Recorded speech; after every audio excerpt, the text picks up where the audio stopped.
La mayoría de las personas asumen que la Biblia tiene mucho que decir acerca de lo mal que están los seres humanos. Y es verdad. También es cierto que el vocabulario de la Biblia acerca de este tema suena raro para las personas modernas, usando palabras como pecado, iniquidad o transgresión. Así que la perspectiva bíblica sobre la condición humana frecuentemente es ignorada o es tratada como antigua y retrógrada. Es una pena porque a través de estas palabras, los autores nos ofrecen un diagnóstico muy profundo de la naturaleza humana. La iniquidad se refiere a un comportamiento torcido, mientras que el pecado se refiere a una falla moral. Y transgresión es una palabra fascinante que seguramente no has utilizado en alguna conversación últimamente, así que concentrémonos en ella por unos minutos. En el hebreo del Antiguo Testamento, el sustantivo es pesha y el verbo es pasha. En el Nuevo Testamento, la palabra griega es paráptoma. Usualmente se traducen como transgresión, algunas veces como rebelión y en traducciones más antiguas como falta. Estas palabras se refieren a maneras en las que las personas violan la confianza de otros. Pesha describe la traición en una relación. Y ya que hay muchos tipos de relaciones, muchos comportamientos diferentes pueden llamarse pesha. Por ejemplo, si dos naciones tienen una relación, llamaríamos a eso un tratado y pasha describiría el rompimiento de ese acuerdo. Como en el libro bíblico de Segunda de Reyes leemos, después de la muerte del rey Acab, Moab pasha con Israel. Ahora, esto frecuentemente se traduce como Moab se rebeló contra Israel, pero en el hebreo bíblico tú no pasha contra alguien, sino que pasha con ellos. O sea que rompes la confianza que tienes con esa persona. La misma idea aparece en la ley del Antiguo Testamento contra el robo. Si un israelita está de viaje y alguien entra en su casa y se lleva algo, eso es un robo. Pero si el ladrón era tu vecino, es pesha, porque es alguien en quien se supone que puedes confiar. O también está la historia en la que Jacob huye de Labán, su tío. Labán acusa a Jacob de robar unas estatuas de ídolos y busca en todas las pertenencias de Jacob, pero no encuentra nada. Así que Jacob grita, ¿cuál es mi pesha? ¿Cómo he violado tu confianza? Pero la triste ironía es que las estatuas fueron robadas por la esposa de Jacob, quien es la mismísima hija de Labán, hablando de traicionar la confianza. Así que pesha involucra a una persona o grupo violando una relación de confianza con otro. Y esta es una palabra realmente común en la Biblia, porque ella es una larga historia sobre la relación rota entre Dios y los israelitas. En el monte Sinaí, ellos accedieron a adorar solo a su Dios y a cuidar de los pobres entre ellos, pero no lo hicieron. Así que Dios levantó profetas para confrontarlos, como Miqueas, que dijo, «Estoy lleno del poder del Espíritu del Señor y de juicio y de valor para dar a conocer a Jacob su pesha». O el profeta Amós.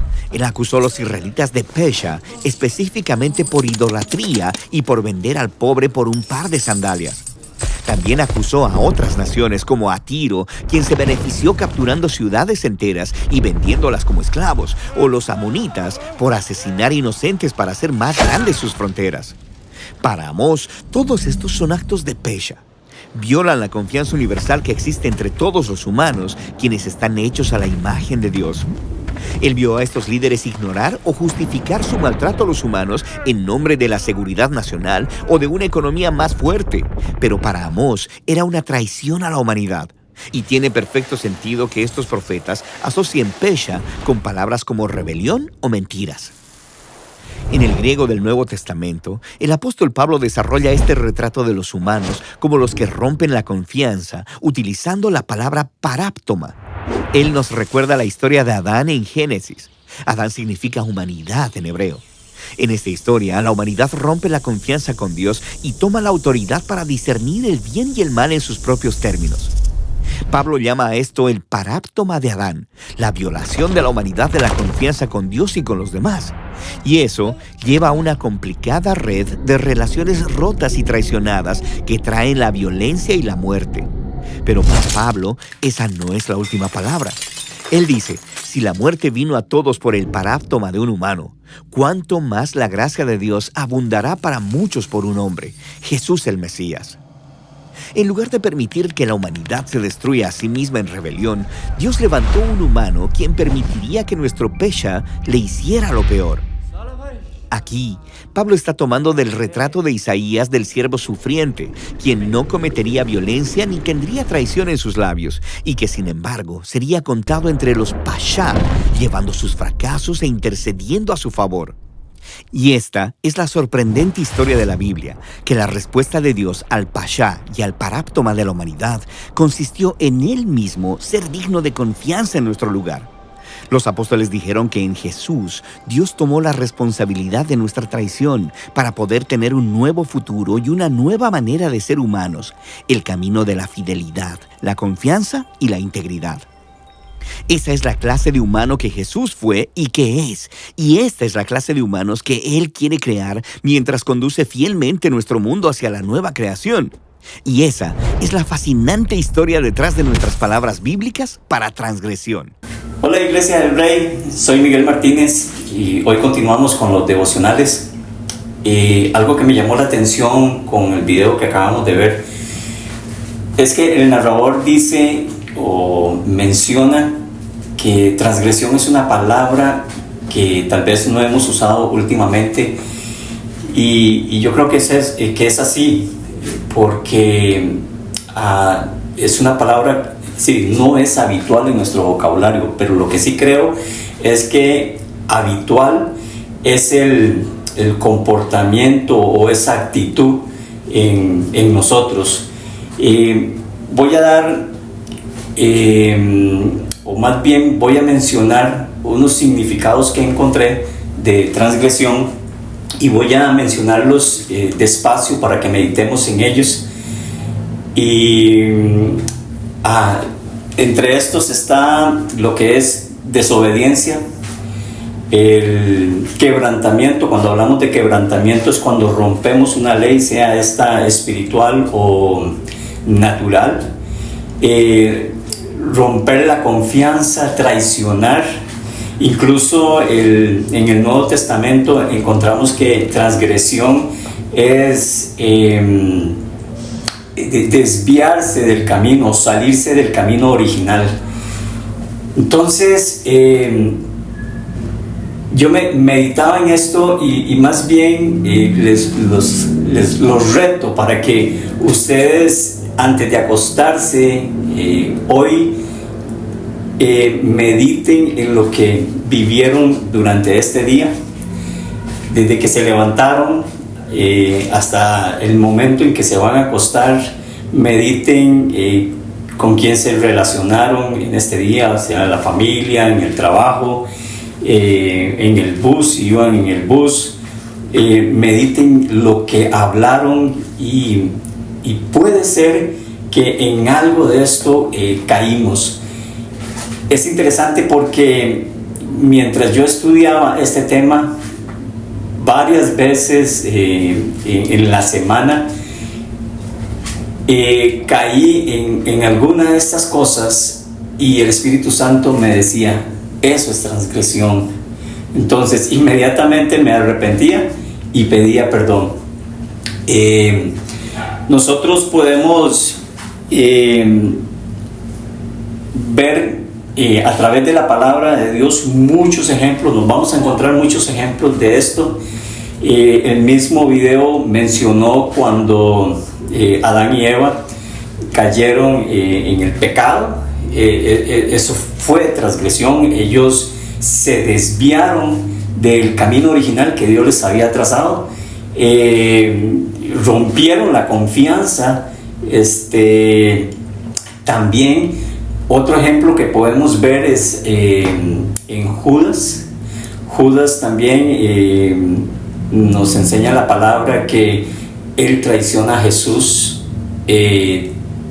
Su decisión, esa decisión que él toma, se sale también del plan que Dios había trazado. Es decir, él toma la decisión de no ser más discípulo y pues ya todos conocemos la historia.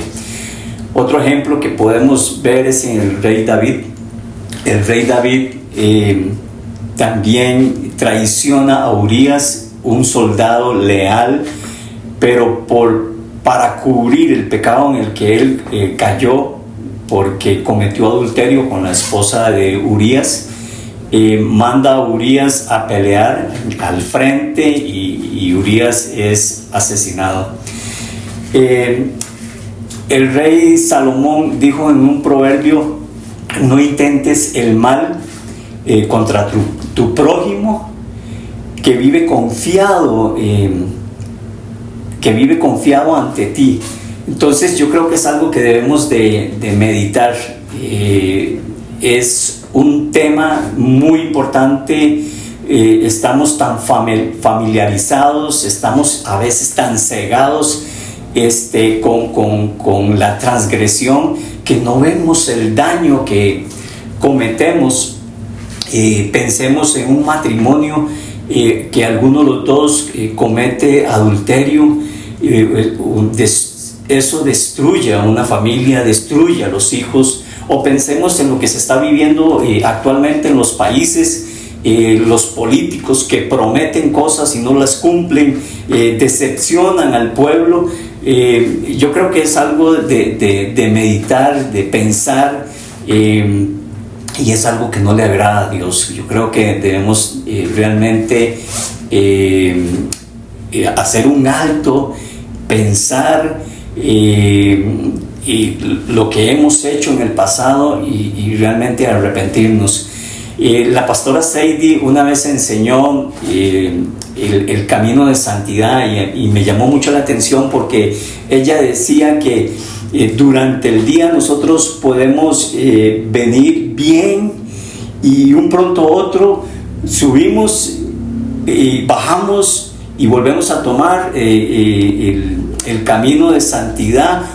Decía la pastora Sadie que o a veces podemos estar así caminando bien durante todo el día sin pecar, y un pronto otro empezamos como esos detectores de temblores. Pero lo importante es, si damos el paso de arrepentirnos y pedir perdón, nos volvemos al camino de santidad. Y yo creo que es eso, es lo que tenemos que hacer.